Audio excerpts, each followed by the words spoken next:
Assalamualaikum warahmatullahi wabarakatuh.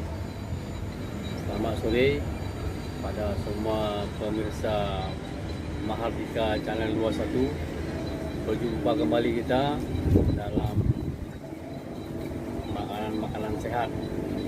Sebagaimana sebelumnya, pada hari ini sesuai dengan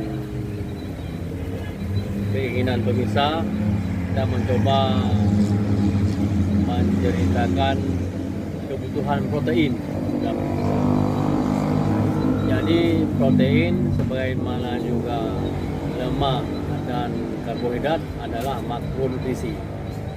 Cuman selama ini protein kurang mendapat perhatian, sehingga kebutuhannya untuk tubuh kita yang seharusnya minimal 30% cuman terpenuhi rata-rata 10%. Yang banyak kita mengkonsumsi karbohidrat dan lemak. Jadi protein ini ada dua jenis dia.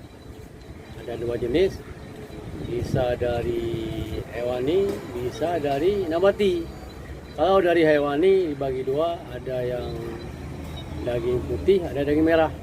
Kemudian dari tumbuh-tumbuhan banyak yang mengandung protein. Juga bisa dari salah satu nih pada hari ini adalah tahu.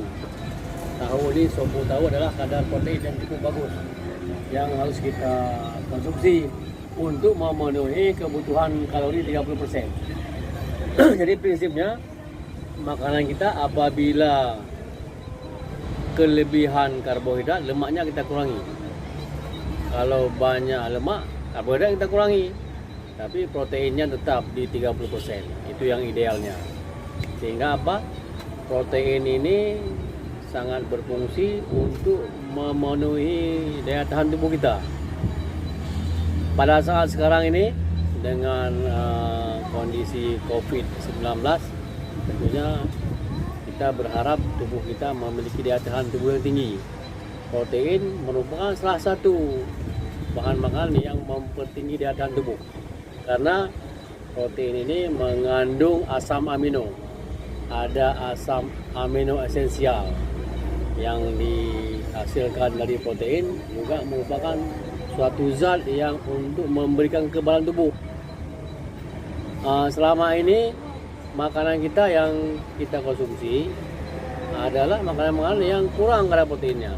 Untuk hari ini kita coba bedah makanan ini untuk supu tahu dengan capcay.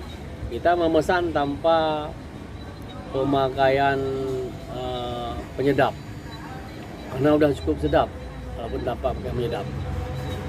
Di mana sumber makanan pada hari ini sumber yang bagus, dari tahu, ada sayur-sayuran, kemudian ada juga wortel, ada makanan-makanan yang sumbernya alami, diolah alami tanpa pakai penyedap, dan kadar karbonya rendah. Karena sayur-sayuran dan protein terutama dari tahu, juga ada jamur. Ini jamur juga adalah satu makanan istimewa, mengandung probiotik untuk mengimbangi kuman yang ada dalam tubuh kita. Kemudian penyajiannya juga bagus, karena jangan direbus tanpa melakukan penggorengan, otomatis tidak ada penambahan kalori. Kalau digoreng ada penambahan kalori dari minyak ataupun dari butter. Kemudian momen makannya tepat, waktunya ini sangat tepat karena sore. Dengan kita konsumsi protein yang tinggi ini dengan sayur-sayuran, ini merupakan sumber karbo serat. Ini kebutuhan nutrisi kita untuk malam ini sampai dengan besok pagi udah terpenuhi. Kita malam nggak perlu makan nasi lagi, nggak perlu makan lagi. Otomatis yang kita harapkan 12 jam bisa istirahat makan, ini jam 6 sampai jam 6 pagi, tambah lagi jam 2 jam sampai jam 8 sudah terpenuhi. Otomatis secara tidak langsung kita melaksanakan puasa. Dan ini juga kalau seandainya kita besok mau berpuasa Kamis, nah kebetulannya hari Rebu, ini merupakan juga makan terakhir kita, makan terus banyak sore ini, dan nanti sahur tinggal minum air putih, besok tinggal berbuka puasa Kamisnya.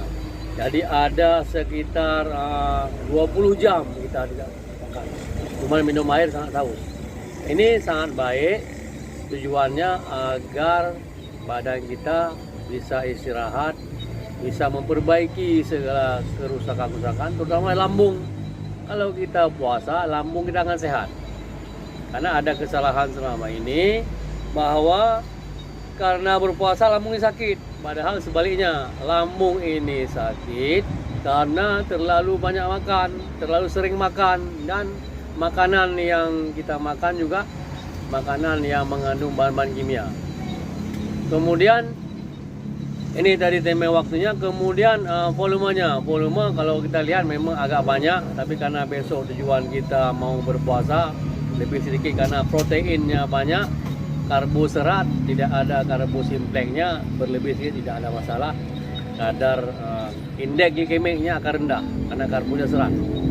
Kemudian yang berikutnya, kita menikmati ini walaupun tanpa nasi dalam keadaan berbahagia, senang, otomatis kadar kortisol kita akan rendah sehingga tidak ada terjadi gluconeogenesis. Hal ini juga sangat baik sehingga besok kita berpuasa kembali, alhamdulillah bisa kita berdomani. Jadi yang kami sampaikan ini mudah-mudahan ada manfaatnya untuk semua serta yang menonton dan yang melihat channel ini. Demikian aja. Assalamualaikum warahmatullahi wabarakatuh. Jumpa nanti lagi dalam edisi berikutnya dengan makanan-makanan sehat dari channel Mahardika 21. Terima kasih.